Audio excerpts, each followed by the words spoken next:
Bem-vindos a mais um episódio de E aí, professor? Oi, Walter. Olá, Martin. Você vai bem? Você está fazendo uma pergunta retórica? Eu acho que nós poderíamos começar o programa. Nós podemos fazer isso que fizemos agora e deixar como uma introdução gravada para todos os outros episódios. Concordo. Vamos fazer assim, então. Vamos abrir com uma palavra de oração. Nosso Pai nos céus, muito obrigado por nos reunir mais uma vez. Nós agradecemos pela Tua palavra e também pela ajuda do Espírito Santo para que possamos entendê-la. Nós pedimos que Tu abençoes essa conversa e ilumine nossas mentes com o Espírito Santo. Em nome de Jesus, amém. Amém? Sabe, Martin, o Senhor disse, os meus pensamentos não são os seus pensamentos. O que Ele quer dizer é que nós estamos numa sintonia diferente. Essa mudança de sintonia aconteceu por causa do pecado. Então, o Senhor está gentilmente nos sintonizando de novo. E algumas coisas na Bíblia podem ser difíceis de entender. Na verdade, a própria Bíblia diz isso. Pedro admite que algumas coisas são difíceis de compreender, especialmente as escritas por Paulo, e esta confusão tem estado no mundo desde que o Evangelho começou a ser pregado. E o interessante é que não importa o ângulo pelo qual observamos, sempre haverá um outro ângulo dizendo algo diferente. Nós já falamos aqui sobre a graça diversas vezes, sobre as obras, e harmonizar essas duas coisas parece ser uma tarefa quase impossível. Também foi assim durante a Reforma Protestante, e ao longo da história, pessoas foram mais para um lado, outras para o outro, e mesmo dentro das denominações, há tendências para uma direção ou para outra. Portanto, Deus está correto. Os pensamentos dele não são os nossos, e isso é algo que precisa ser trabalhado em nós. Agora, uma das maneiras pelas quais podemos trabalhar isso é analisar a experiência de outros, especialmente das pessoas que tiveram um papel importante no Evangelho. A história de Paulo, por exemplo, é uma história que devemos imitar, pois Deus colocou ali na Bíblia para servir de exemplo. E ao observarmos a história de João, que foi de filho de trovão para o apóstolo do amor, da gentileza, mas ainda assim ele escreveu o livro de Apocalipse. Então, existe essa constante dicotomia. E nós já fizemos programas a respeito disso, sobre a obediência, a perfeição. Ainda assim, há tantas pessoas que ainda têm muita dificuldade para separar as duas coisas. Então, nós nos perguntamos, por que não fazer 2 programas? Em um deles, nós nos concentraremos na questão da graça e no segundo programa, na questão das obras, para ver se o assunto passa a fazer mais sentido. Não que não já tenhamos feito isso, mas sempre haverá aqueles que farão essa pergunta. Não importa quantas vezes isso já tenha sido explanado. As pessoas escutam uma coisa, depois outra, e ficam confusas. Elas acham que uma coisa exclui a outra, mas não é assim. Na verdade tem que achar a harmonia. Precisamos encontrar a harmonia. O escritor Bunyan escreveu um livro chamado Graça Abundante ao Principal dos Pecadores. Eu acho um livro fantástico. É sempre interessante ver e estudar o que os grandes reformadores escreveram, especialmente o Bunyan, que também escreveu O Peregrino. E então fazer uma comparação com a experiência de outras pessoas, para ver se chegamos a uma conclusão de tudo isso. O episódio de hoje se chama Graça Abundante. Números, capítulos 21, verso 8 diz, E disse o Senhor a Moisés, Faça uma serpente e coloque-a no alto de um poste. E será que viverá todo aquele que, tendo sido picado, olhar para ela. Isso é uma coisa muito estranha de se fazer. Mais tarde, na história, esta serpente no poste tornou-se um ídolo. Sim. Sim, ela deveria passar a mensagem a respeito de Deus, mas eles a transformaram em um ídolo. Não fazemos o mesmo hoje? Correto. Nós pegamos uma mensagem que Deus quer que entendamos e a transformamos em um ídolo, e aquilo se torna o nosso caminho da salvação. Correto. Isso é um grande problema. No fim das contas, eles tiveram que moer aquilo para removê-la, porque apesar da beleza da mensagem, Se tornou distorcida. eles a tornaram um obstáculo. Qual era então a ideia dessa serpente? Bem, eles estavam caminhando neste terrível vale, em que muitos estavam sendo picados por serpentes. E nós estamos passando por esse vale hoje. Estamos sendo picados por muitas serpentes. Então, a única solução seria olhar para essa serpente num poste. E todo aquele que olhar para ela, quando for picado, viverá. Isso é salvação pela graça. Mas por que Jesus foi representado por uma serpente? Porque ele se tornou pecado por nós. E ao aceitarmos a sua justiça, ao olharmos por meio da fé para o Salvador que foi erguido no poste, possamos ter vida eterna e assim escapar do veneno da serpente. E ao irmos para João, no capítulo 3, esta aplicação é feita pelo próprio Jesus. Falando para Nicodemos, ele disse: da mesma forma como Moisés levantou a serpente no deserto, assim também é necessário que o Filho do Homem seja levantado, para que todo aquele que nele crê tenha vida eterna. Porque Deus amou tanto o mundo que deu seu Filho unigênito para que todo aquele que nele crê não pereça, mas tenha a vida eterna. Pois Deus enviou seu Filho ao mundo não para condenar o mundo, mas para que este fosse salvo por meio dele. Você acha esse verso claro? Sim. Ele é claro. Muito claro. E o que quer dizer o termo todo aquele? Todos.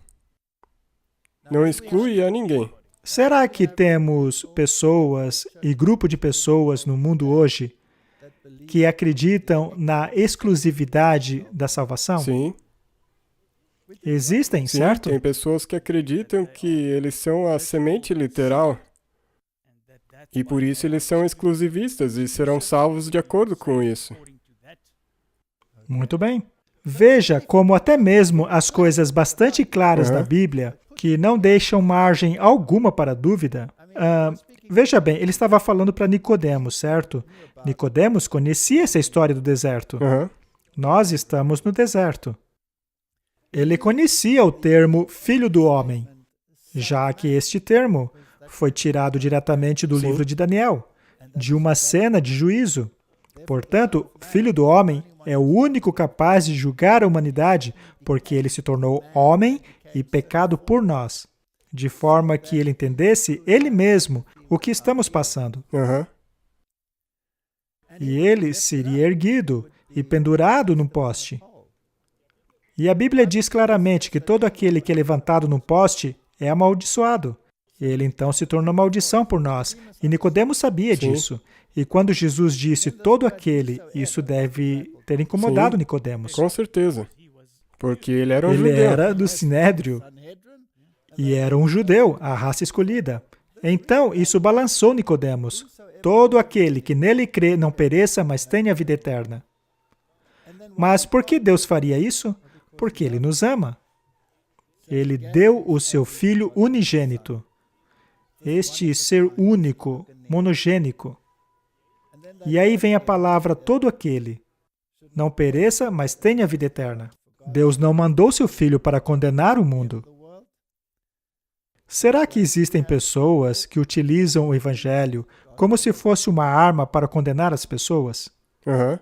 Este é um Evangelho de amor ou é um Evangelho de condenação? De condenação.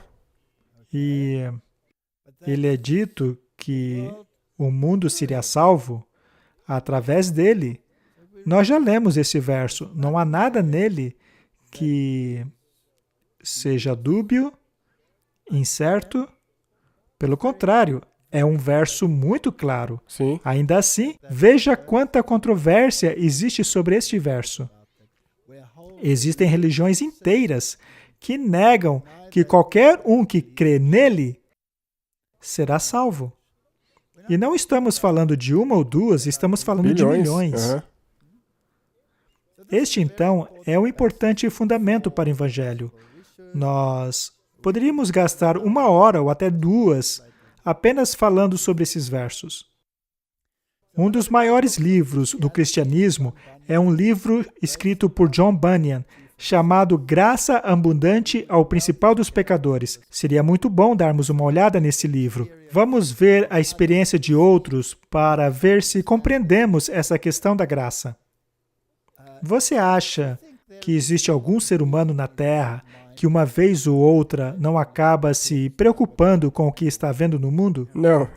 Eu tenho certeza que todo mundo teve que alguma vez, especialmente no ano passado, Pois pensar o que está acontecendo. tem algo E errado. quem não fez isso, eu acho que não está prestando atenção no que está acontecendo. E você acha que há pessoas no mundo que não... pessoas crentes, tá? Que nunca tenham questionado Deus? Não, eu acho que todo mundo na Terra já fez Muito isso. bem. Martin, posso te fazer uma pergunta pessoal? Você já ficou bravo com Deus? É? Hã? Eu já cheguei a ficar super bravo com Deus. Por que Super. isso está acontecendo? Por que você deixa isso Por que, acontecer? Deus? Por que você deixou isso acontecer? Você poderia ter impedido aquilo. Isso é culpa sua. Nós questionamos Deus, não? É. Principalmente nas dificuldades. Às vezes, nós nos voltamos contra Ele. Será normal que façamos perguntas? Sim. O que é que o próprio Deus diz lá em sua palavra? Veja a história de Jó, por exemplo. Aham. Deus não permitiu que Jó dissesse: eu quero me sentar no tribunal com Deus e vou mostrar para ele o meu caso. Sim. Deus poderia ter simplesmente, fulminado Jó. Aham. Sim. Mas por que Deus permitiu isso? Porque ele é um Deus de amor. Ele quer que pensemos nas Sim, coisas. ele sabe que se você lutar com ele, você irá entender. Exato. Por que isso Então está está ok acontecendo? lutar com Deus. Contanto que, ao final desse processo, nós reconciliemos aquilo que parece ser tão errado para nós com aquilo que é o melhor. E isso é parte do plano da salvação de Deus. Sim, Porque ele deseja que todo mundo, todos os seres do universo, vejam que ele é justo e fiel. E somente ao permitir que você tenha essa luta com ele e chegue a esse entendimento, isso não estará sendo forçado em cima de você. isso mesmo. Vamos continuar. Bunyan escreveu: faz bem para os cristãos relembrarem constantemente os primórdios da graça em suas almas. É uma noite para ser observada para o Senhor, por tê-los tirado da terra do Egito. Essa é a noite do Senhor e deve ser observada por todos os filhos de Israel em suas gerações. E aqui ele está citando o Êxodo, e agora ele citará um salmo. Oh, meu Deus, disse Davi, minha alma se abala dentro de mim. Por isso, de ti me lembro desde a terra do Jordão, das alturas do Hermon até o monte Mizar. Ele está citando a Bíblia aqui. E quando lemos o que ele escreveu, mencionando Davi, cuja alma estava abatida, e há muitas pessoas no mundo hoje cujas almas estão abatidas. É importante falarmos sobre isso. Nós não podemos somente falar de mensagens duras, elas têm o seu lugar, Sim. mas precisamos também parar um pouco para ver como lidar com essas questões. Correto. A alma dele então estava abatida, e ele se lembraria do Senhor da terra do Jordão desde o monte Mizar. Ele também se lembrou do leão e da ursa, quando foi para lutar com o gigante de Gate. Citando Samuel, fazia parte do costume de Paulo, quando estava sendo julgado, falar até mesmo perante os juízes sua experiência de conversão. Ele falava do dia, daquela hora na qual ele encontrou a graça. Oh, lembranças de meus grandes pecados, de minhas grandes tentações, do meu grande medo de perecer para sempre. Eles me trazem à mente a lembrança de minha grande ajuda, do meu grande apoio do céu e da grande graça que Deus estendeu ao pecador tão grande como eu. É muito bonito.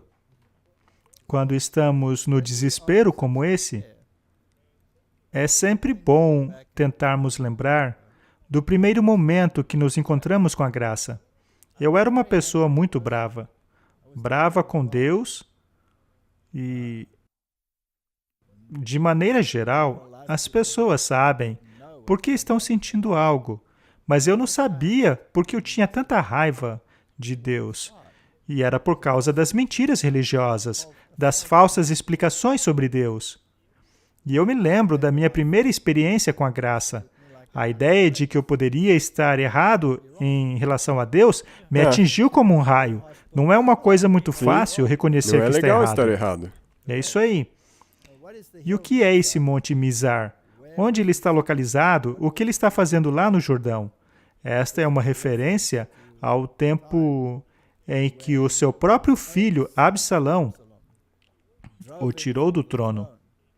Ele então se assentou neste Monte Mizar e contemplou a sua vida passada e relembrou todos os erros que cometeu na vida.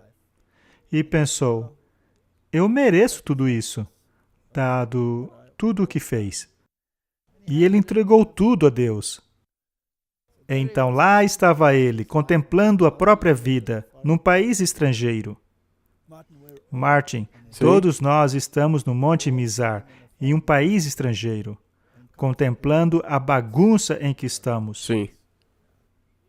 E ele diz, quando estiverem aflitos, lembre-se do Salmo 77. Neste salmo está descrito o que Davi pensou naquela situação. No dia da minha angústia busquei o Senhor.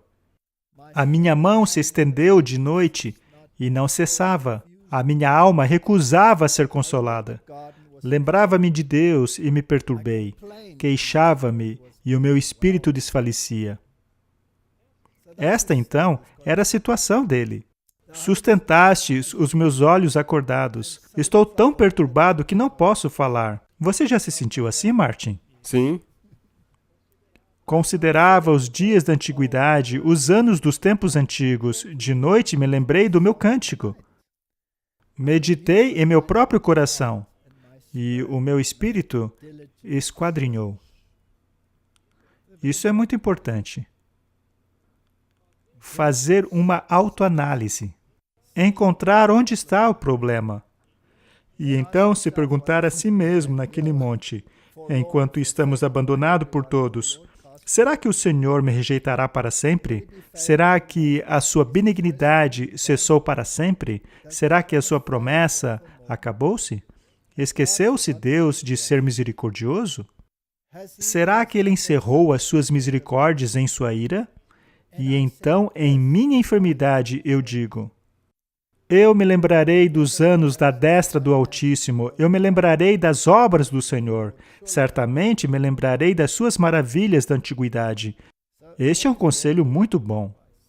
Quando estamos nesta condição, devemos nos lembrar como Deus nos conduziu no passado.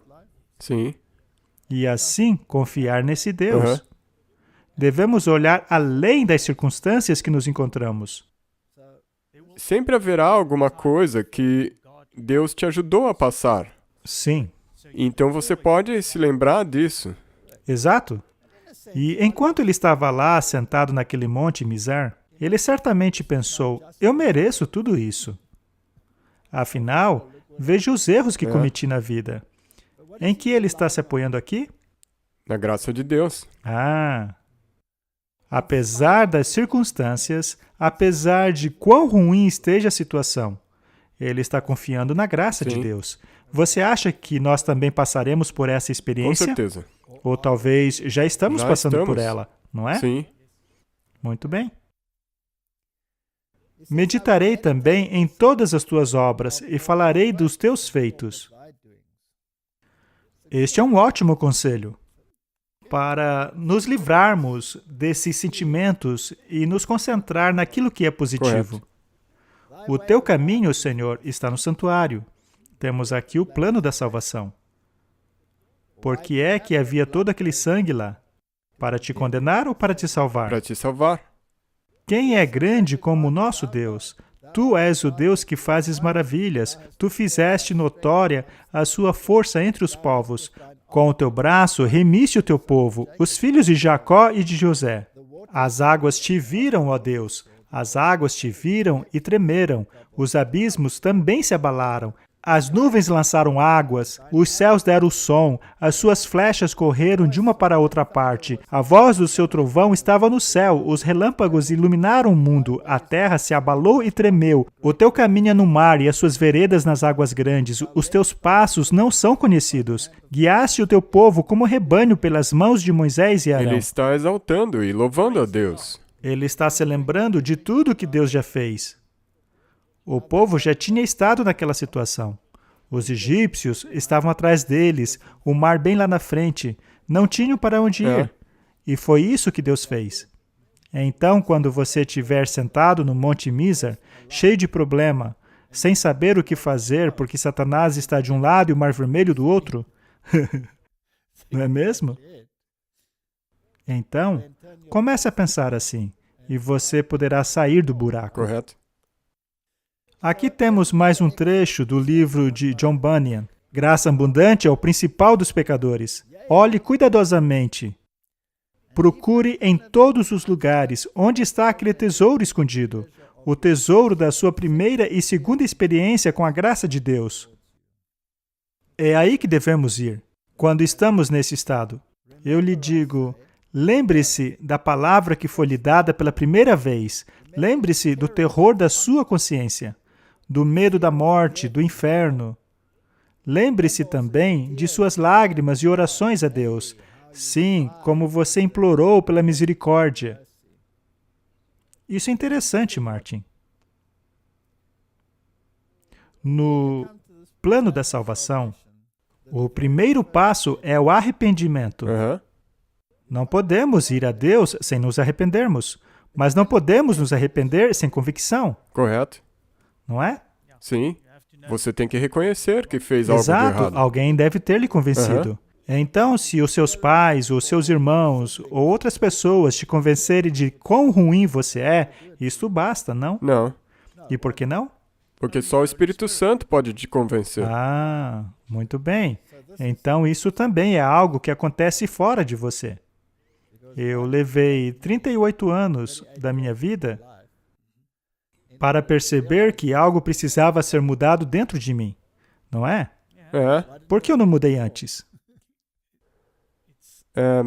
Bem, isso é chamado de ser cabeça dura. Não ouvir essa voz e escolher contra essa voz. E por não entender.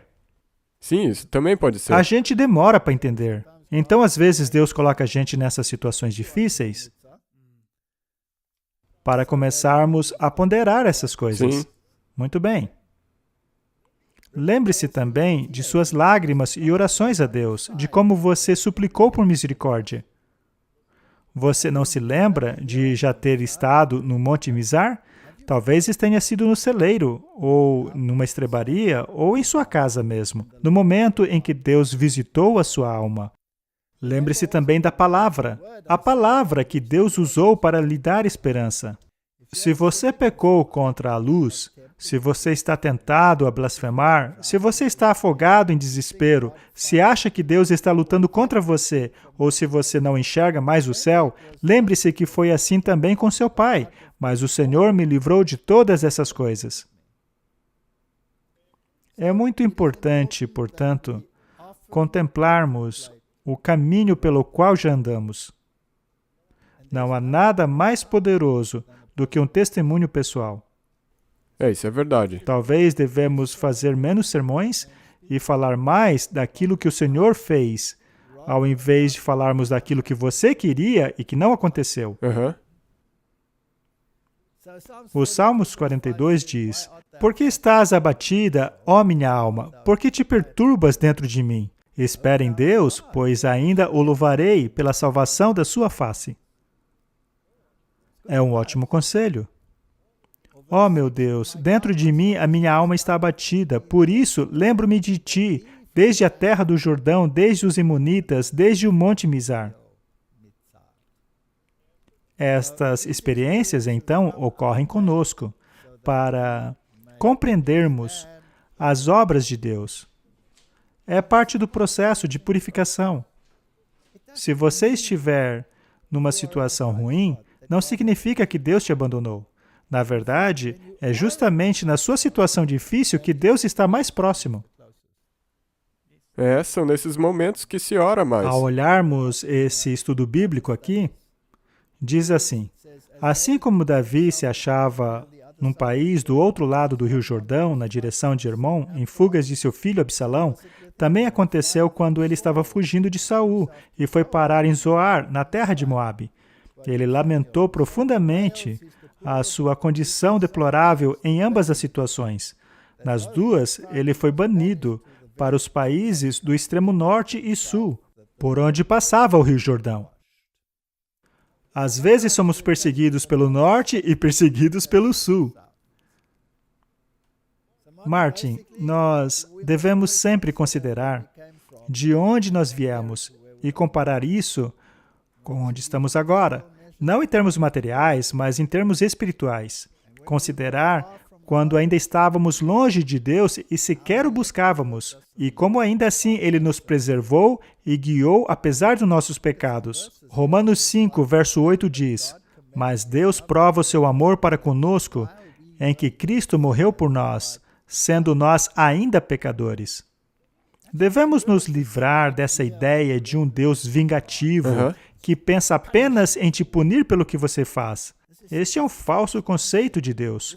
É o conceito da Idade Média, que fazia com que as pessoas vivessem apavoradas por medo de Deus. O termo temer a Deus era compreendido de maneira literal e não de um ponto de vista da compreensão de sua grandeza. Salmo 53, verso 1 diz: O tolo diz em seu coração, Deus não existe. Corromperam-se, cometeram injustiças detestáveis, não há ninguém que faça o bem. Esse aí era eu? Eu era um ateu. Eu dizia, Deus não existe. Eu era um tolo. Pois é. E após ter passado pelo Monte Mizar e ter pensado sobre essas coisas, eu me dou conta de tudo isso. Agora, Eclesiastes 10, 15 é muito interessante.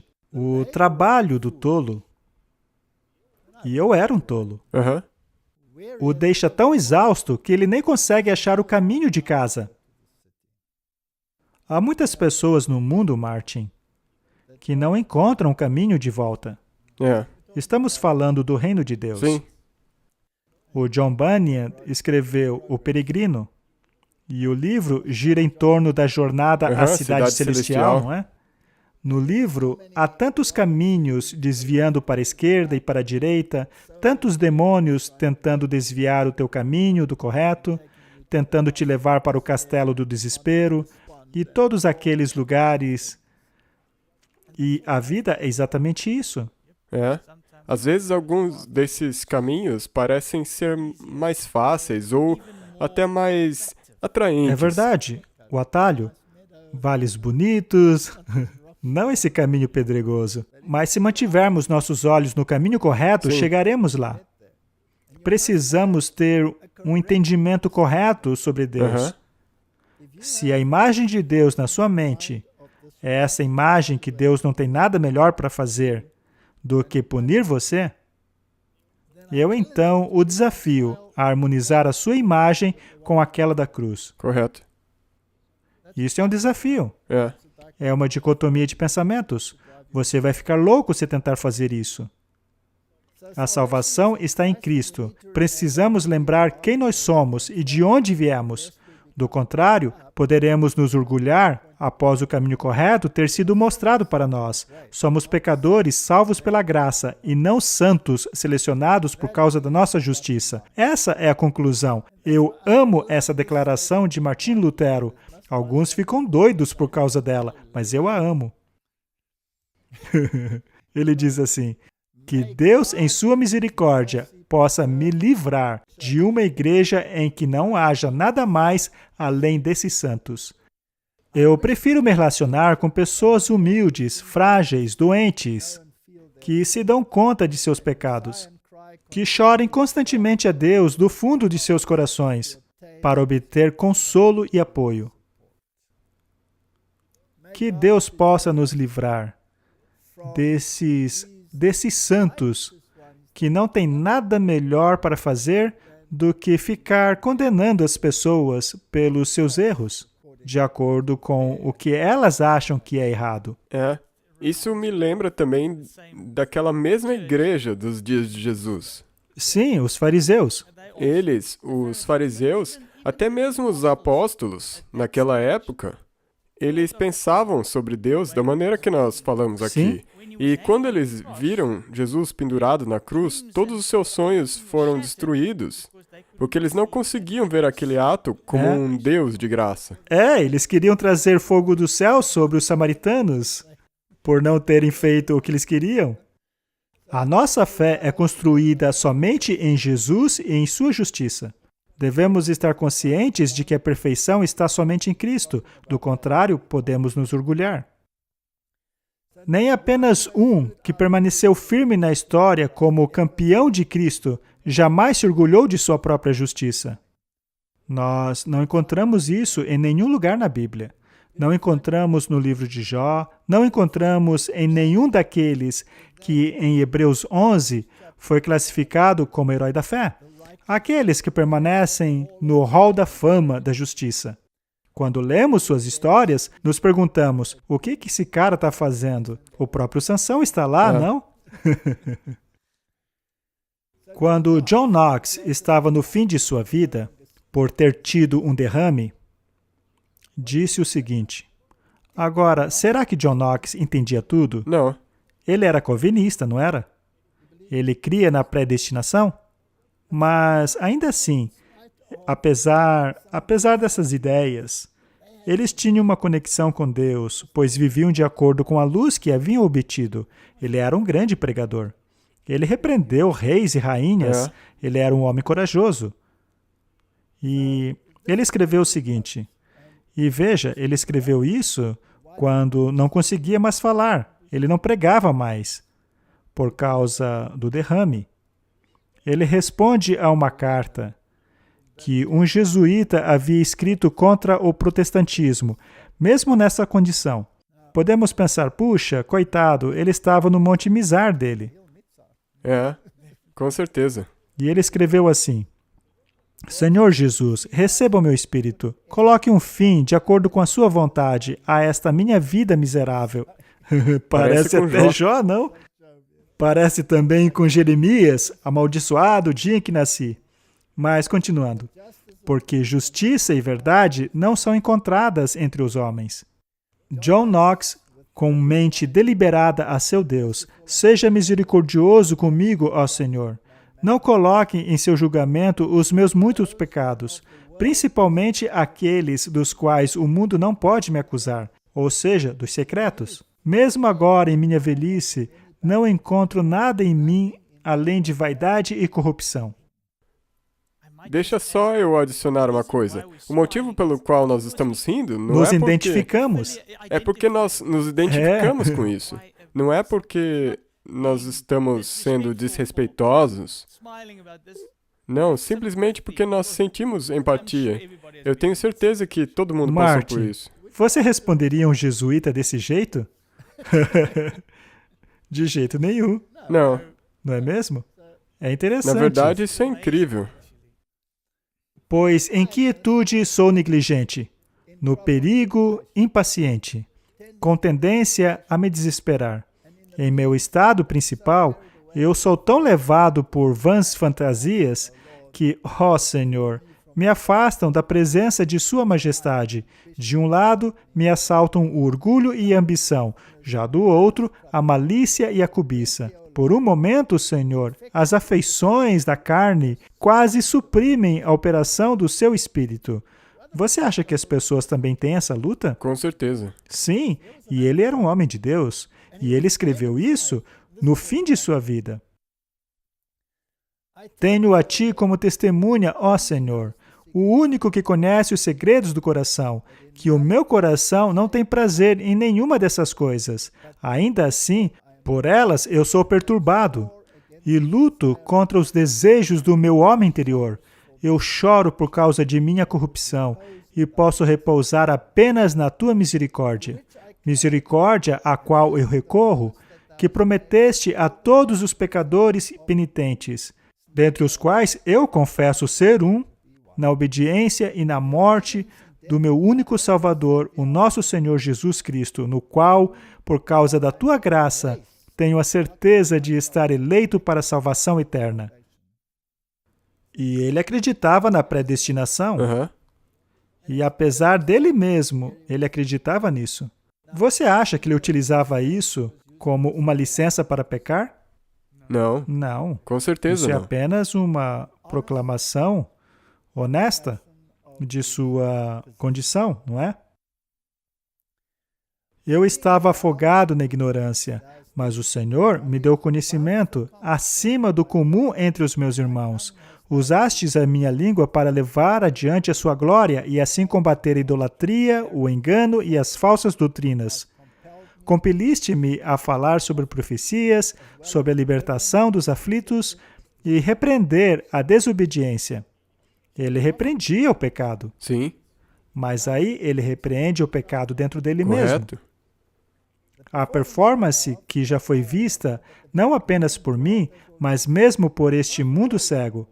Mas acima de tudo, Senhor, Tu, pelo poder do Seu Santo Espírito, selou em meu coração a remissão dos meus pecados, que reconheço e confesso, através do precioso sangue de Jesus Cristo uma vez derramado. Daquele cuja obediência perfeita me assegurou o perdão de minhas rebeliões. Meus pecados foram expurgados. Minha alma foi tornada um tabernáculo da Sua majestade divina. Tu, ó Pai das misericórdias, Teu Filho, nosso Senhor Jesus Cristo, nosso único Salvador, mediador, advogado, e o Teu Santo Espírito permanecem pela mesma fé verdadeira, que é a única vitória que vence o mundo. Você acha que ele compreendia a graça?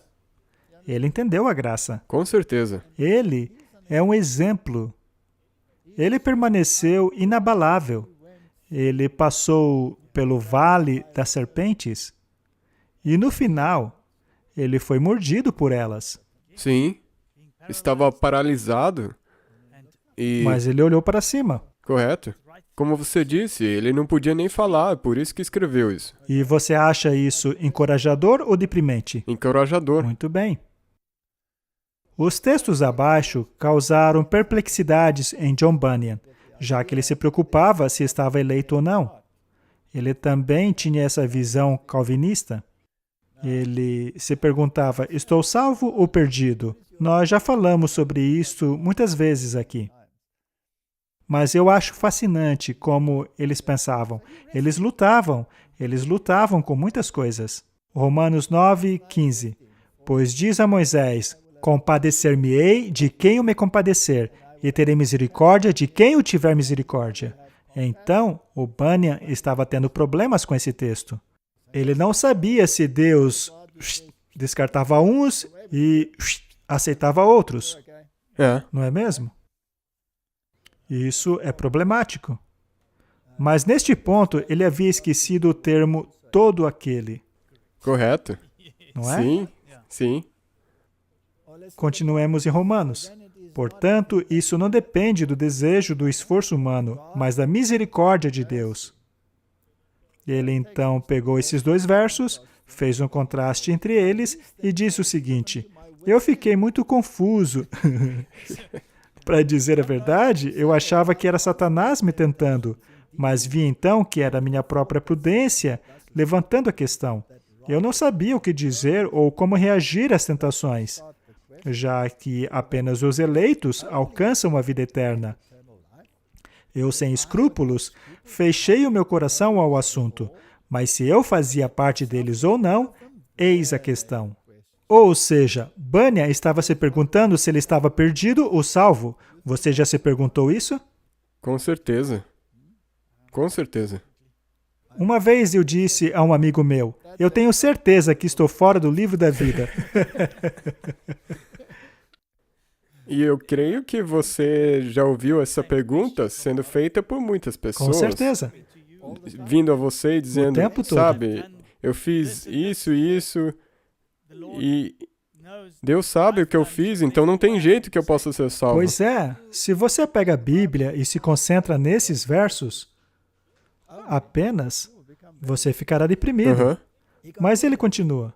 Então, por vários dias, eu fiquei extremamente perplexo. E eram frequentes as vezes em que eu quase desmaiava. Mas um dia, depois de estar tantas semanas oprimido e cabisbaixo, por estar praticamente desistindo de todas as minhas esperanças de conseguir a vida eterna, a seguinte frase caiu como um peso em meu espírito. Olhe para as gerações de antigamente e veja, por acaso já houve sequer um que esteja confiado em Deus e que tenha sido confundido? Essa é uma ótima Correto. pergunta. E o que ele fez então? Ele foi à Bíblia para ver se encontrava alguma ocasião em que Deus tenha descartado alguém. Então a minha alma se encheu de luz e coragem. E me ocorreu naquele mesmo instante, procure no livro de Gênesis e vá até Apocalipse para ver se você consegue encontrar qualquer um que tenha confiado no Senhor e tenha sido confundido. Então, ao chegar em minha casa, fui até minha Bíblia para procurar um exemplo disso. E sem duvidar, pois achava que encontraria. Ou seja, ele achava que ia encontrar na Bíblia algum exemplo de alguém que confiou em Deus, mas foi rejeitado. Encorajado como se alguém tivesse falado comigo, eu comecei a procurar. Acontece que eu não achei nada. Essa é muitas vezes a nossa própria experiência. Correto. Tente achar algum lugar no mundo onde Deus não seja um Deus de graça. Isso mesmo. Não tem como achar um lugar assim. Você não encontra. Mas se você ler alguns dos julgamentos que Deus pronuncia sobre os maus, você pode se desesperar, só que eles não se arrependeram, eles nunca passaram por um monte Mizar. Quando confrontado com a ideia de que era muito tarde para ele, em vista de todos os seus pecados, ele escreveu, Martin, já vi tanta gente passar por isso. Ele escreveu, tendo sido atormentado por esse temor durante um longo período, eu mal consegui continuar vivendo. E passando por uma situação semelhante àquela na qual recebi outro encorajamento, entraram em minha mente as seguintes palavras, ainda há lugar, obriga a todos a entrar para que fique cheia a minha casa. Aqui ele está citando Lucas.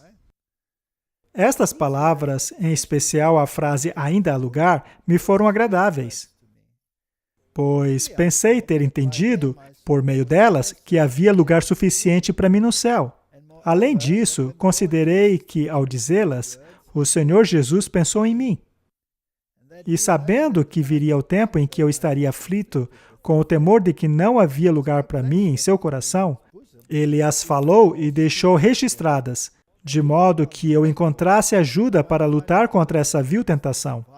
Naquele momento, eu verdadeiramente criei nisso. Há espaço, Martin. Há lugar sobrando no céu. Na verdade, ele sendo um calvinista, isso deveria ter causado com que ele pensasse, uau, peraí, não existe predestinação. Não, apenas no conhecimento de Deus existe predestinação. Todo ser humano foi predestinado para a salvação, mas você tem a escolha de rejeitar. Correto?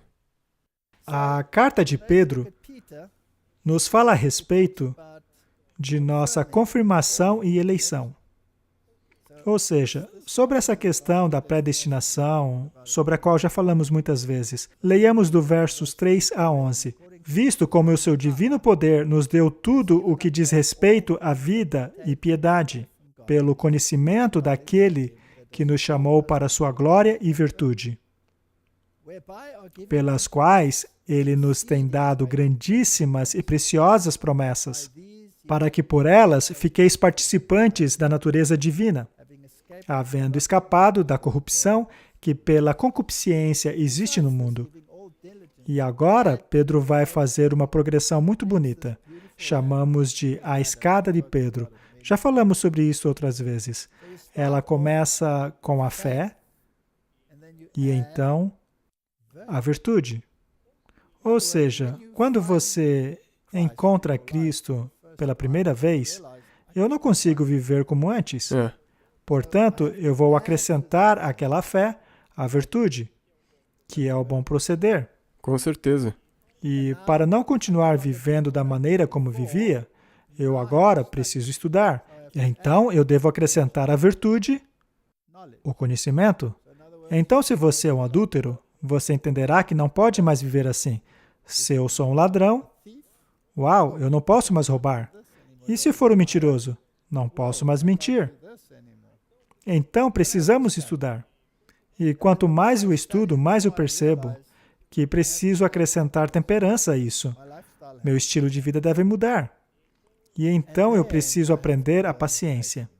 Eu vou dizer uma coisa. Se você muda seu estilo de vida dentro de nossa igreja, você vai precisar de paciência. Senão vai acabar matando alguém. Ou um ou outro. Então é melhor a paciência. E depois, a paciência, acrescentar a piedade. E então, a piedade devemos acrescentar o amor fraternal. Isso é coisa fácil? Algumas pessoas te deixam maluco, não? Fraternidade. O amor fraternal. Sim. Amor fraternal. E então, acima de tudo isso, ao final de sua lista, está a palavra caridade, que na verdade é a palavra ágape. Então, o Pedro admitiu que não era capaz de ágape quando o Senhor perguntou a ele, você me agape? Ele disse, não, eu fileu o Senhor, não cheguei lá ainda. Mas aí, no fim de sua carta, ele finalmente usa a palavra, que significa amor desinteressado. Amor incondicional. Incondicional. Se trata de um amor desinteressado até mesmo ao mais perverso. Isto é um milagre, não é? Sim. E você pode perceber isso, por exemplo, quando Estevão se levanta e olha para as pessoas que estavam o apedrejando. Sim. E diz, Senhor, perdoa-os. Pois não sabem o que fazem. Nós precisamos chegar neste ponto, e é um processo. Então, não fique desesperado se você ainda está no passo 1 e ainda não chegou no final. Pois, se em vós abundarem essas coisas, não vos deixarão ociosos nem estéreis no conhecimento do nosso Senhor Jesus Cristo. E, mais adiante, ele diz assim, empenhe-se ainda mais para consolidar o chamado da eleição de vocês. Se você não tem essas coisas, basta pedir a Deus. Correto. E, se eu puder adicionar, se você pede, por favor, Senhor, me dê paciência, Ele não vai tirar o problema. Você será colocado nessas situações onde você pode exercer a paciência. Pense sobre isso, Martin. Começa com a fé, não é? Você passa a crer em algo que não cria antes. E aí você adiciona a virtude. Vou mudar minha vida. E aí você estuda. E ganha conhecimento. Mas se você parar aí, você será um cristão com bastante conhecimento, mas não aprendeu nada. Pois se você não colocar temperança a isso, você não terá paciência. Paciência com quem? Com seu irmão que erra, aquele irmão ruim, ou o que gosta de julgar os outros. Não é? Sim. Você não será capaz de lidar com essas pessoas se não conquistou isso aqui. E a questão é que quando você finalmente conseguir temperança, você será severamente testado na questão da paciência. E depois, na questão da piedade, da resiliência. Não sabeis de que espírito sois, Jesus disse. Aí vem a fraternidade e, finalmente, o amor ágape, que é muito difícil. Então, quando somos chamados, temos uma obra a fazer. O espírito de profecia diz que esse mundo não é um parque de diversões, é um campo de batalha. Todos deverão passar por dificuldades como bons soldados. Todos devem ser fortes e abnegados. O verdadeiro teste do caráter está na disponibilidade de suportar o fardo, de ocupar as posições difíceis, a fazer o trabalho que precisa ser feito, mesmo que não haja reconhecimento ou recompensa nessa terra. Isso é difícil, não é? Isso é difícil, porque nós temos uma inclinação natural de querer receber recompensas por aquilo que nós fazemos. Todo mundo pensa dessa maneira. Aham. Quem dera todos estimassem as capacidades que lhes foram dadas por Deus. Por meio de Cristo, podemos subir a escada do progresso e dar todo o controle a Jesus Cristo. Em sua própria força, você não pode fazer nada, mas pela graça de Jesus, você pode empregar as suas forças de tal maneira a trazer as maiores bênçãos para a sua própria alma, assim como as maiores bênçãos para as almas dos outros. Apegue-se firmemente a Jesus e você poderá operar diligentemente as obras de Cristo e receber a vida eterna. Portanto, este é um processo.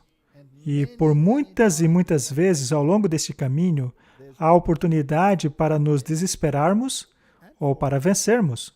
Sim. A palavra eleitos ocorre 20 vezes na Bíblia. Isso tem causado muita confusão pelo mundo. Nós não vamos ler todas elas, leremos apenas uma ou duas. As pessoas podem ler aí na tela. Isaías 42, 1. Eis aqui o meu servo, a quem sustento, o meu eleito, a quem se apraz a minha alma. Coloquei o meu espírito sobre ele, e ele trará justiça aos gentios. É lógico que essa é uma proclamação messiânica, mas ela também se aplica a qualquer um que responde ao chamado. E traz não somente o julgamento, mas o evangelho aos gentios. Exato. E ao irmos para Isaías 45, 4, se aplica ao povo. Por amor de meu servo Jacó e de Israel, meu eleito, eu te chamei pelo teu nome. Uso o teu sobrenome, ainda que não me conheceste. Basicamente, é isso que significa. Portanto, todos estão no mesmo barco. Então, todos esses versos falam sobre eleição, nós não leremos todos. Existem versos fantásticos. Conclusão. Nós somos os eleitos ao confiarmos nele para nossa justiça. Atos 17, 28 diz, porque nele vivemos, nos movemos e existimos. Como também alguns dos vossos poetas disseram, pois somos também sua geração. Nós pertencemos a ele. Não apenas em termos de natureza física, mas também em termos de natureza espiritual. Nele, nós somos perfeitos em nossa esfera, assim como ele é perfeito na esfera dele. Nós já conversamos sobre isso. Ao lermos 1 Pedro, capítulo 2, verso 24, vemos, levando ele mesmo em seu corpo os nossos pecados sobre o madeiro, para que, mortos para os pecados, pudéssemos viver para a justiça. Este é o resumo do Evangelho. Esta é a base para tudo. E se ousarmos nos exaltar acima deste ponto, nós distorcemos o Evangelho. Correto. Ele é tudo. Ok, então vamos voltar para Bunyan e suas lutas. Porque é isso que fazemos, nós lutamos, não é? Observei que, apesar de ser tão grande pecador, antes de minha conversão, Deus nunca me carregou intensamente com a culpa dos pecados cometidos enquanto eu estava na ignorância. Ele me mostrou apenas que estaria perdido se não tivesse Cristo, porque eu era um pecador, e que precisava de uma justiça perfeita para apresentar-me sem culpa diante de Deus. E essa justiça poderia ser encontrada tão somente na pessoa de Jesus Cristo. Esse é o Evangelho. É isso mesmo que ele é. É tão simples. Não está em você mesmo, Não. mas totalmente em Jesus. Isso é sobre graça, o Evangelho da graça. Não importa qual a tentação, não importa quais as dúvidas, apoie-se nas promessas de Deus e silencie a tempestade interna e externa. Romanos 8, 31 a 39 diz, que diremos, pois, diante dessas coisas? Se Deus é por nós, quem será contra nós?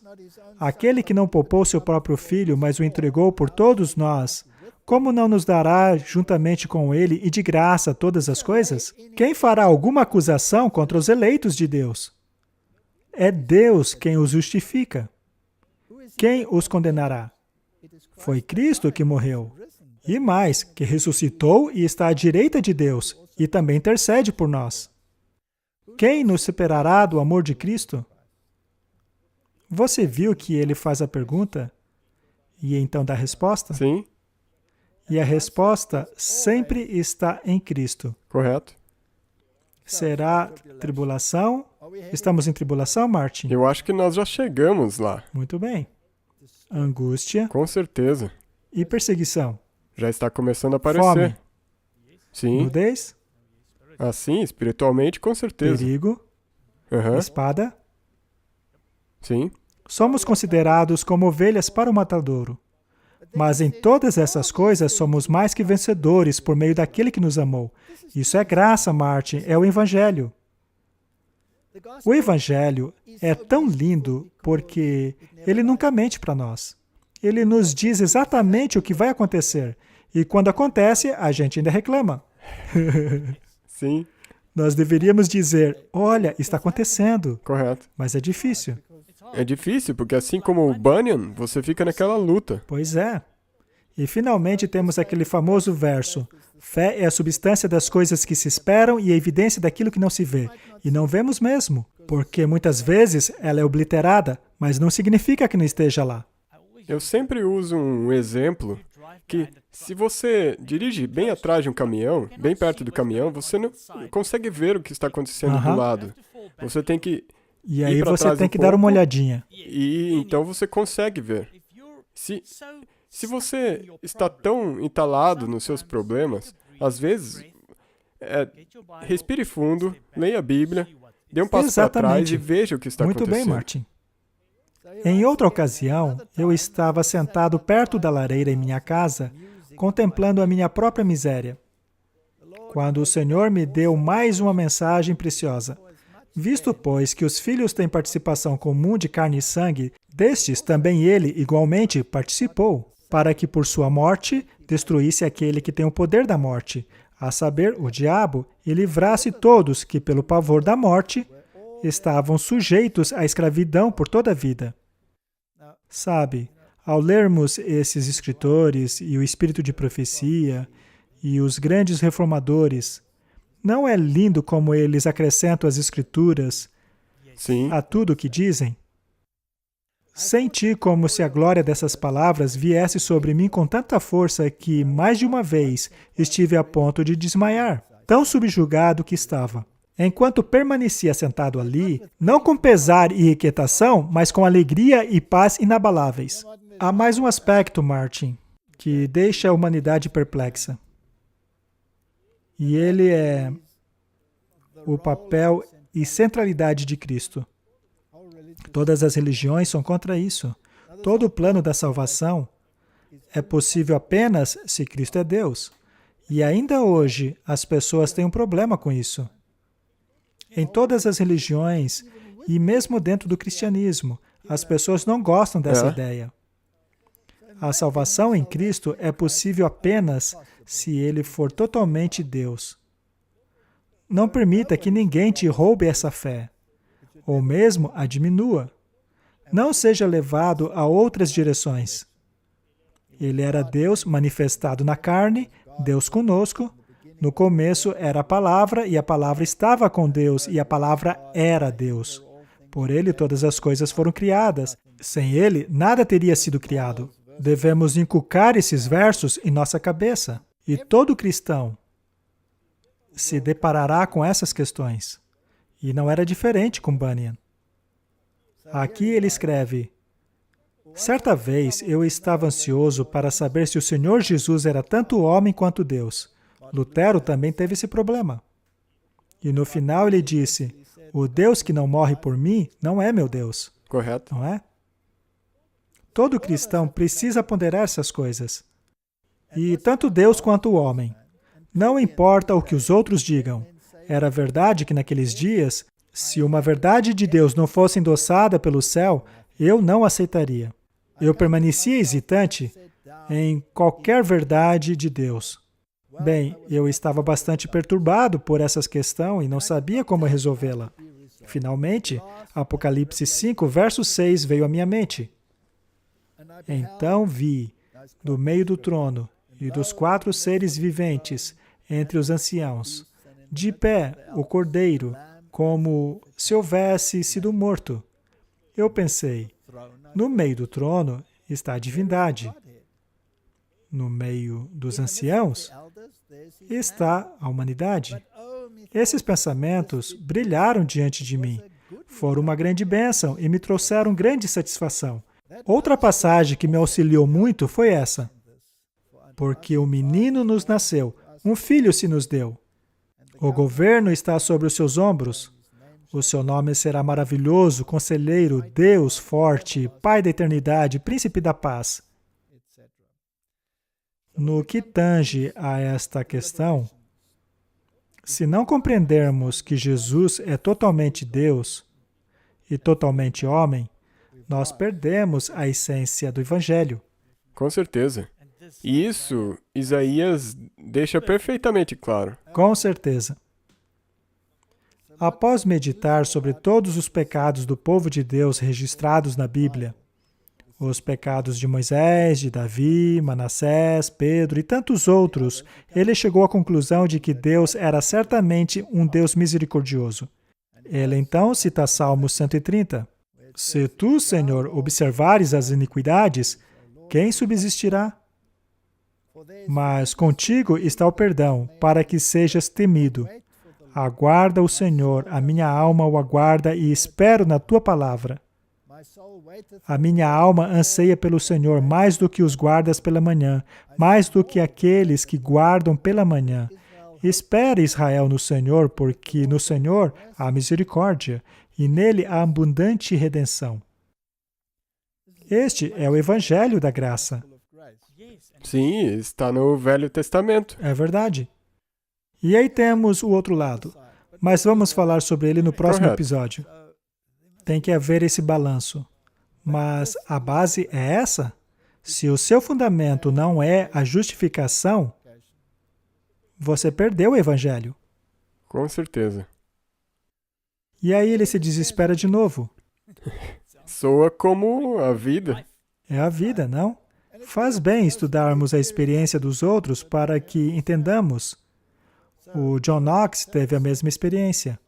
O Bunyan teve a mesma experiência, assim como outros. Então meu coração começou a doer de novo. Eu tinha medo que poderia me desapontar. Comecei a examinar com toda seriedade o meu conforto anterior e a considerar se alguém que houvesse pecado como eu poderia crer na fidelidade de Deus, conforme afirmado nas palavras por meio das quais havia sido confortado e nas quais me apoiava. Mas essas palavras vieram à minha mente. É impossível, pois, que aqueles que uma vez foram iluminados e provaram o dom celestial e se tornaram participantes do Espírito Santo e provaram a boa palavra de Deus e os poderes do mundo vindouro e caíram, sim, é impossível outra vez renová-los para o arrependimento. Ele está citando Hebreus 6, 4-6. Então todos os seus sonhos e autoconfiança desapareceram, como névoa diante do sol. Muito bem, Martin. Por acaso você tem sido perfeito desde a sua conversão? Não. Então esse verso também deve ter te incomodado. Correto, mas você tem que entender o que esse verso significa. Porque se você só ler ele simplesmente assim, pode te Com prostrar. certeza. E ainda há aquela questão de qualquer pecado feito contra Jesus será perdoado, mas não contra o Espírito Santo. Sim, não me admira que ele esteja lutando com isso. Ele pensou, agora estou bem. E daí você lê isso. Ele não está falando exatamente das vezes que você escorregou numa casca de banana em termos de pecado. Ele está se referindo àquela convicção que te faz negar que aquela voz é a voz de Deus. E isso é parte do seu caráter. Sim. Vamos ver então como ele lidou com isso. Porque se vivermos deliberadamente em pecado, depois de termos recebido o pleno conhecimento da verdade, já não resta mais sacrifício pelos pecados. Pelo contrário, resta certa expectação horrível de juízo e fogo vingador prestes a consumir os adversários. Bem, tem uma parte importante aí. O pecado voluntário. Exatamente. E então ele cita Esaú. Como foi Esaú, o qual, por um repasto, vendeu o seu direito de primogenitura.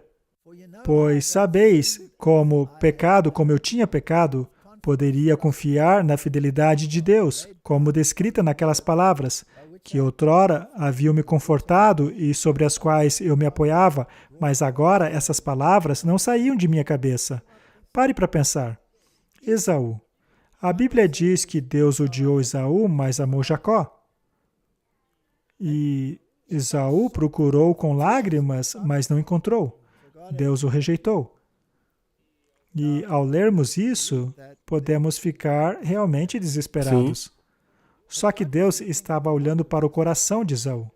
Aquelas lágrimas de Esaú não eram de arrependimento, eram por causa da perca que havia sofrido. E esse é o problema.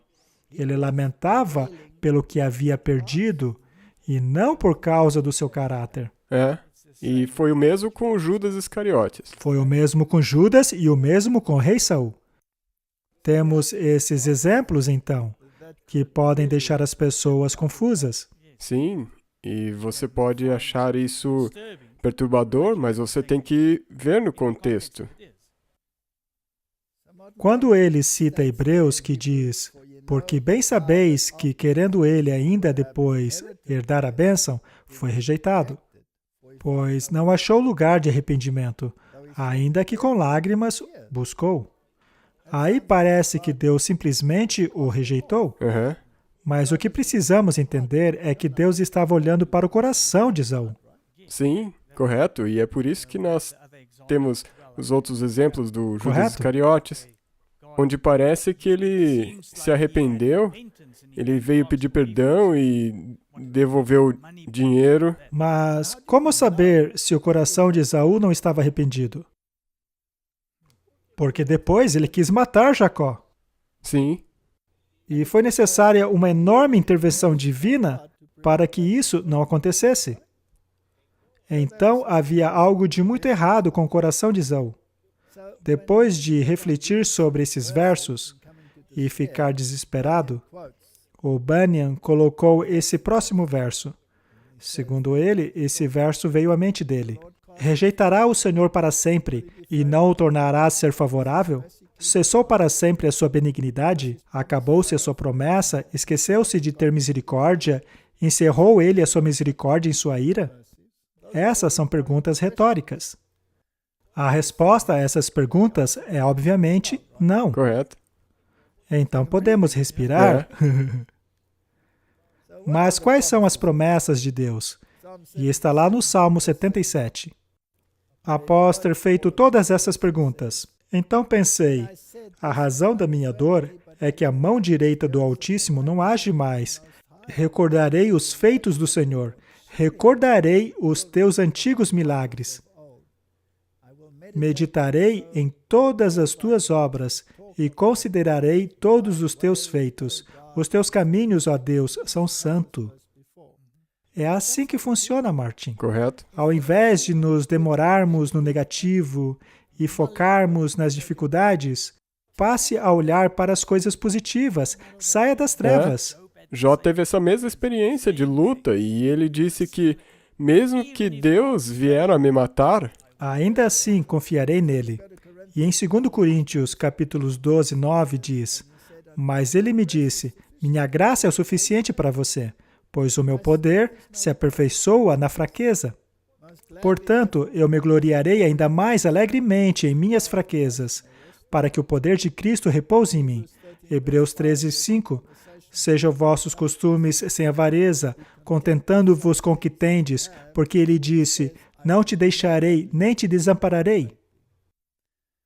Veja que a Bíblia está cheia de conteúdo que nos ajuda a superar as dificuldades. Sim. Mas a Bíblia deixa um alerta que, após termos superado essas dificuldades, devemos meditar sobre elas. Correto.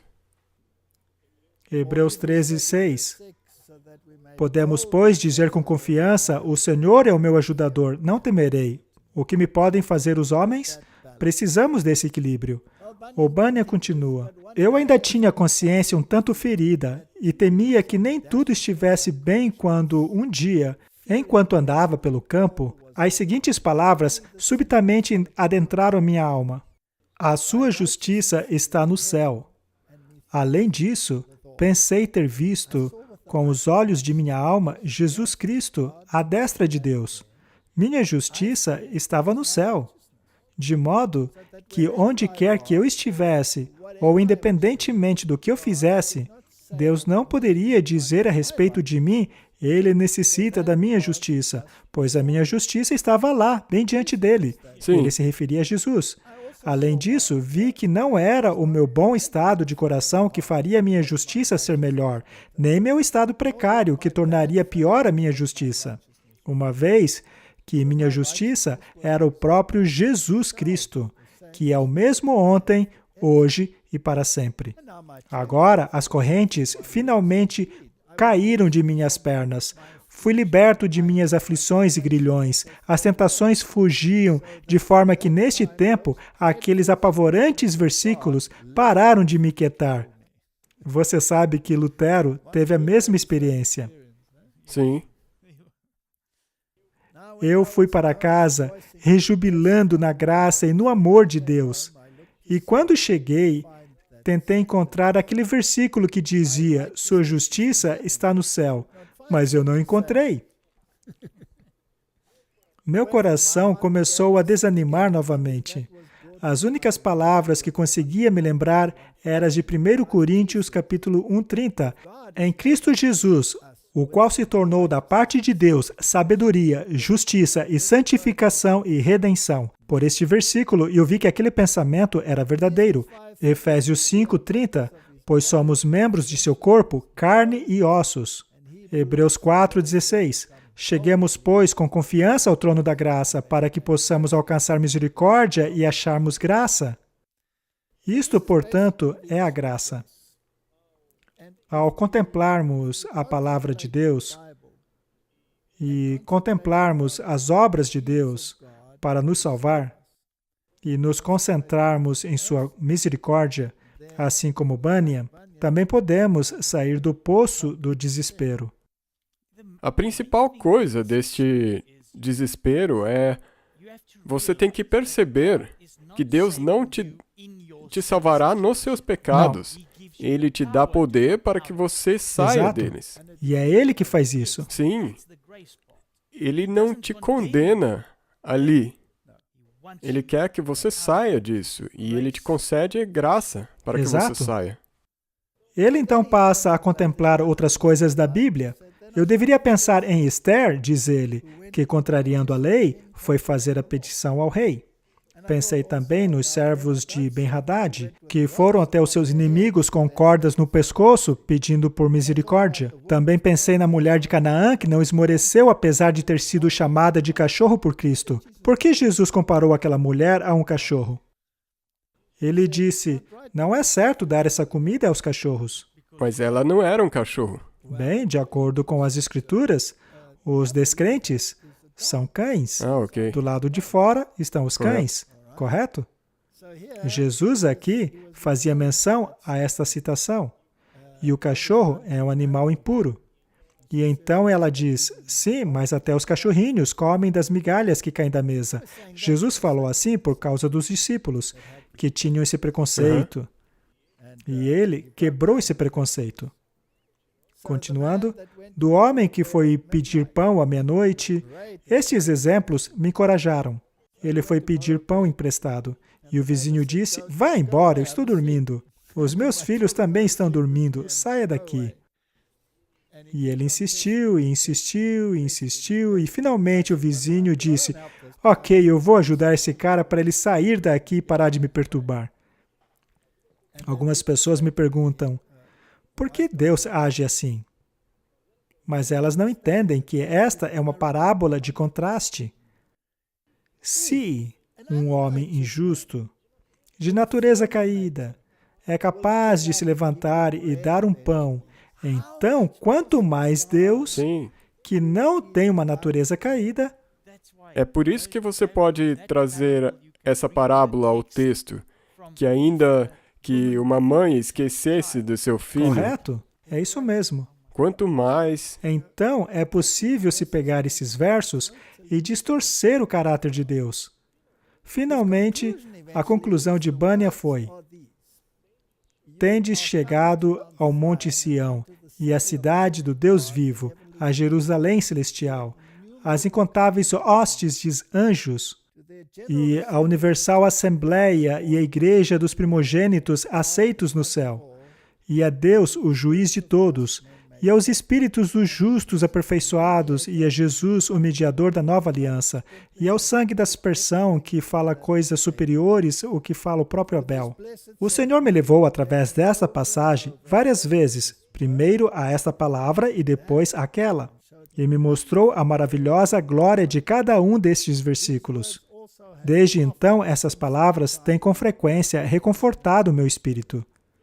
Bendito seja Deus por ter misericórdia de mim. Esta é a conclusão dele. Minha pergunta então é: será que Bunyan teve lutas? Com certeza. É normal termos lutas? Sim. Com certeza. Muito bem, deixemos Bunyan agora. Vejamos outro exemplo, que é um pouco mais próximo ao nosso tempo, historicamente falando. Guilherme Miller e o Evangelho da Graça. Guilherme Miller é aquele que começou o grande despertar em termos da segunda vinda literal de Jesus Cristo. Aham. Anteriormente, ele era um deísta, mas ele se tornou desiludido com essa visão sobre Deus. O deísta é alguém que acredita que Deus está lá em cima, sem estar minimamente preocupado com o que ocorre aqui embaixo. Ele só criou a gente e largou a gente aqui. Ele não está envolvido conosco. Em outras palavras, você está por conta própria. Aham. Bem, podemos até chegar a essa conclusão ao olharmos para a bagunça deste mundo. Sim. Afinal, Deus não vai fazer nada? O deísta pensa assim. Ele era um homem reto, um fazendeiro honesto, que tinha sido levado a duvidar da autoridade divina das Escrituras, ainda assim que desejava sinceramente conhecer a verdade. Este foi o homem escolhido por Deus para proclamar a brevidade da segunda vinda de Cristo. Como muitos outros reformadores, Guilherme Miller, no início de sua vida, teve que lutar com a pobreza, o que lhe ensinou as grandes lições da energia e da autoabnegação. Sua mente era ativa e bem desenvolvida. Ele possuía um ávido desejo pelo saber, mesmo não tendo tido o privilégio da educação acadêmica. Veja que a Bíblia é cheia desses exemplos. João Batista, Sim. os discípulos, eles não frequentaram as escolas, pois em muitos casos isso os teria incapacitado para a sua missão. Sim. O seu amor pelo estudo e hábito de analisar cuidadosamente as coisas o tornaram um homem de discernimento e ampla visão. Ele possuía um caráter de moral irrepreensível e uma invejável reputação. Então, ao observarmos muitas pessoas no mundo, elas parecem ser boas, mesmo não conhecendo a Cristo. Alguns são professores de universidade, extremamente qualificados, que se destacam na sociedade, mas totalmente desprovidos da graça de Cristo. Ele era geralmente estimado por sua integridade, prudência e benevolência. Durante a infância, ele foi submetido a impressões religiosas, mas quando jovem e adulto, foi lançado quase que exclusivamente à sociedade dos deístas, o que o fez adotar os seus sentimentos, aos quais ele se apegou por cerca de 12 anos. Ele também era maçom. Correto. Portanto, muitas dessas pessoas se encontravam em instituições erradas antes de terem um encontro Sim. com Cristo. Martinho Lutero não era um padre católico? Sim, ele era um monge. O Wycliffe também não era? Sim. E o Hus? Mas na idade de 34 anos, o Espírito Santo impressionou seu coração com o senso da condição de pecador. Foi aí que começou. Correto. Se você não sente a convicção da sua pecaminosidade, você então não passou pela primeira fase, não é? Como você mencionou antes, este é o seu ponto de referência para onde você Sim. retorna. Então, se você diz, Deus me escolheu porque eu nunca matei ninguém, eu nunca roubei ninguém, etc. Então, você está no caminho errado. Exatamente. Você estaria no mesmo caminho daquele jovem Senhor, eu rico. guardei todos os mandamentos a minha vida toda, não é? Sua crença anterior não dava a ele nenhuma certeza de felicidade além do túmulo. Seu futuro era sombrio e escuro. Referindo-se posteriormente a esses sentimentos, ele disse, a aniquilação era o pensamento assustador, e a responsabilidade seria certamente a destruição de todos. Os céus eram como bronze sobre minha cabeça e a terra como ferro debaixo de meus pés. O que era a eternidade? Por que existia a morte? Quanto mais eu ponderava sobre isso, mais longe eu estava da demonstração.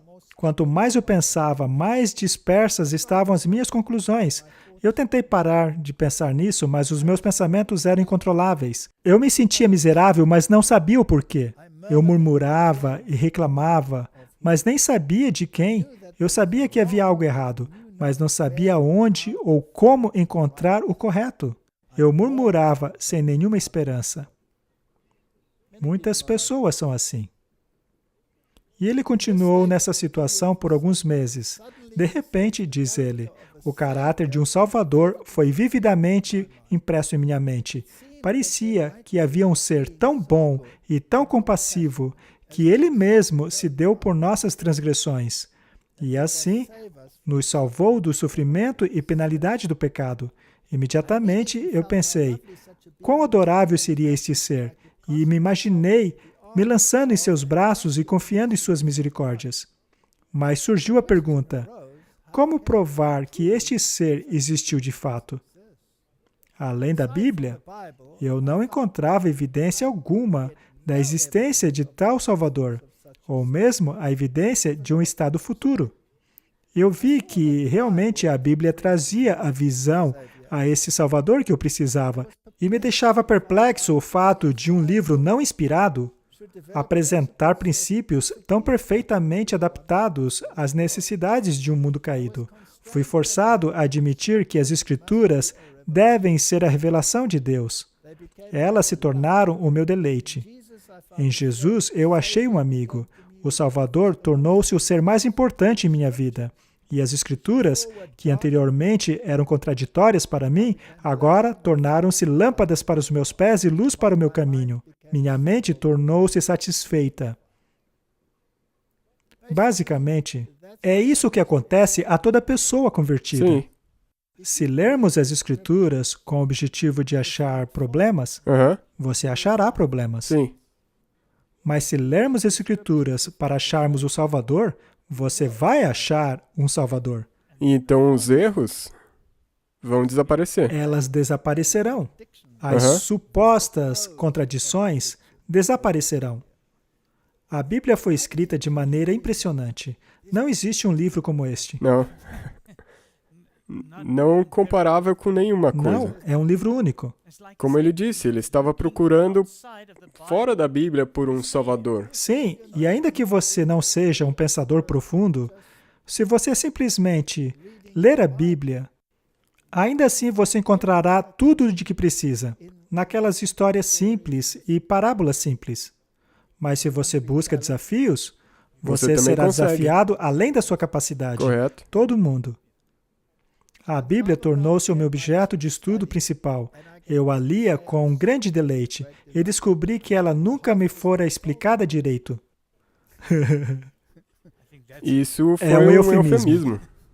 Me perguntei como nunca havia visto sua glória e beleza antes, e me impressionei pelo fato de já haver rejeitado. E nela encontrei tudo o que o meu coração poderia desejar. Achei o remédio para todas as doenças da alma.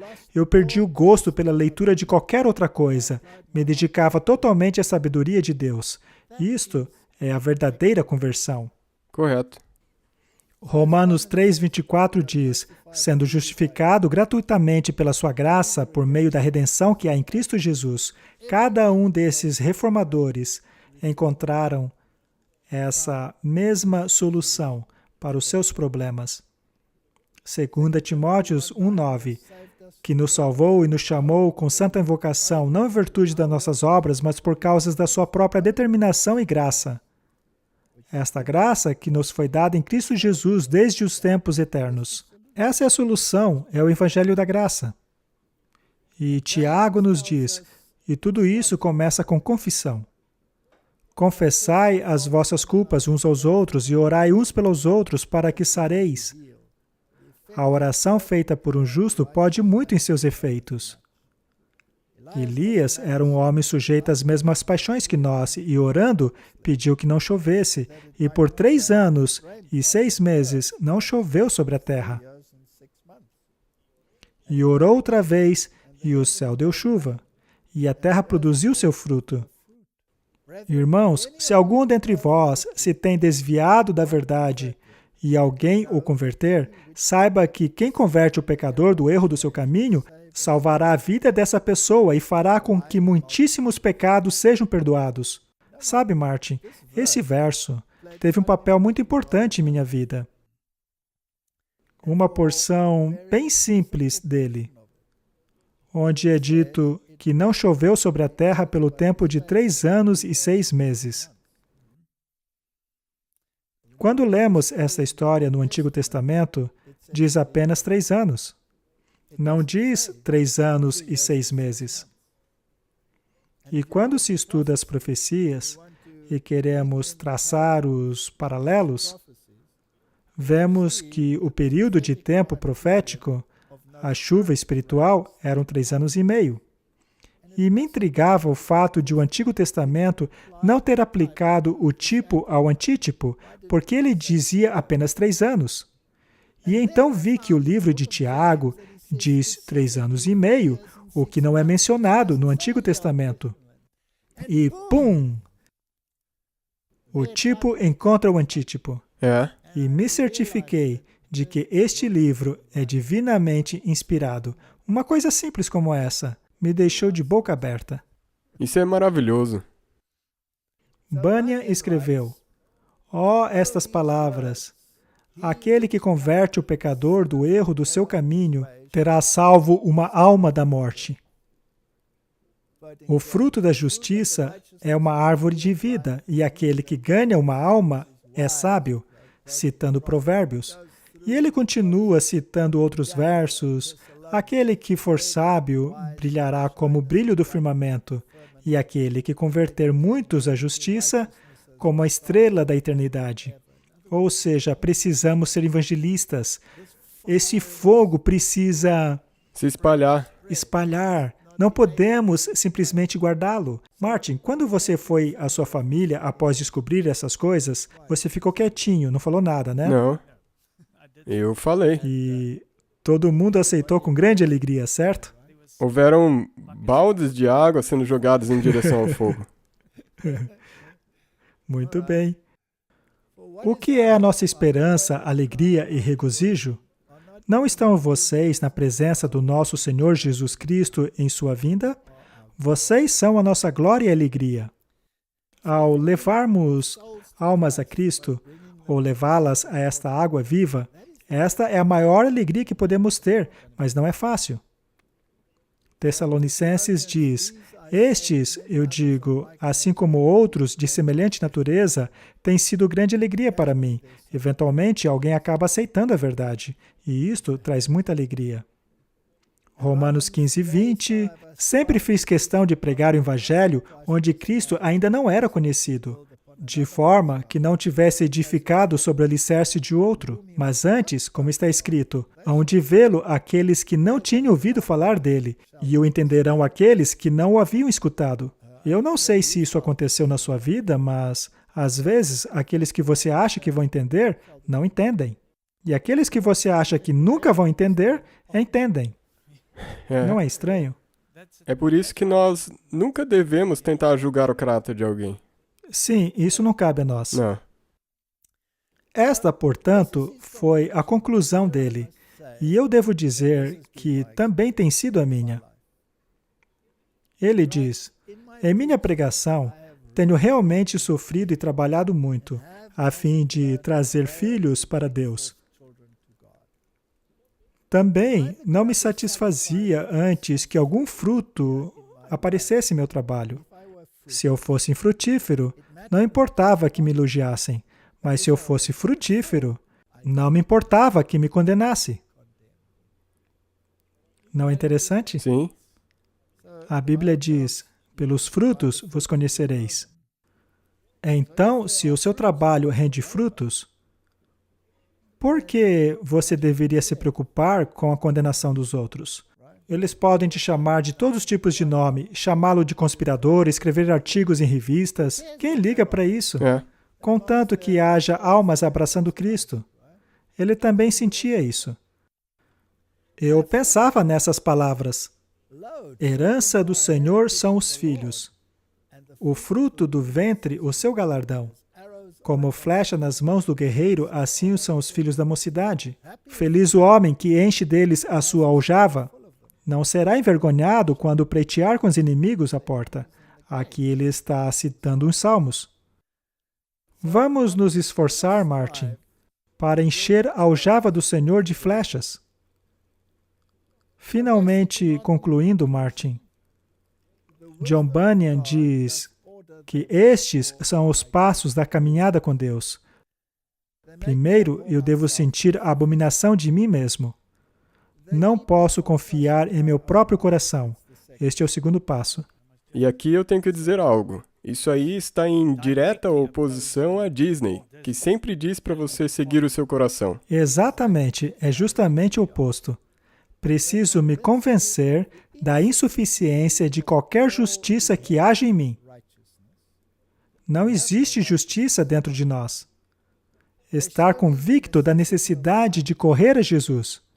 Devemos orar a Deus, estar cientes da necessidade de vigiar e ser sóbrio, e finalmente pedir a Deus, por meio de Cristo, que me ajude para vencer o mundo. Este é o fundamento da graça. Este é quase um resumo da carta de Pedro. Sim, aqui nós já lemos. Exato. Esta é a progressão. Primeiro, sinta a abominação de si mesmo. Veja a sua condição como Deus a enxerga. Entenda quem realmente você é. E a partir daí, pare de confiar em você. Confie em Deus. E ao irmos por essa progressão, então chegaremos no amor ágape. Romanos 4,16. Portanto, a promessa vem pela fé, para que seja de acordo com a graça, e seja assim garantida a toda a descendência de Abraão. Não apenas aos que estão sobre o regime da lei, mas também aos que têm a fé que Abraão teve. Ele é o pai de todos nós. Portanto, nós somos salvos pela graça, pela fé, e não por você mesmo. É um dom dado por Deus. Isto conclui o nosso programa sobre a graça. E concluímos que todos que acharam a graça passaram por lutas semelhantes, em níveis semelhantes. E se nós abraçarmos isso e aceitarmos isso, finalmente encontraremos a paz. Então, vamos encerrar com uma oração. Querido Pai, Tu nos deste um evangelho da graça. E se não compreendermos corretamente que o Senhor foi levantado no poste, na semelhança de uma serpente, não compreenderemos o que isso significa. E tampouco compreenderemos o que é o renascimento. Esta foi a mensagem a Nicodemos. Esta é a mensagem a toda alma sedenta. Ajuda-nos a aceitá-la. Em nome de Jesus. Amém. Amém.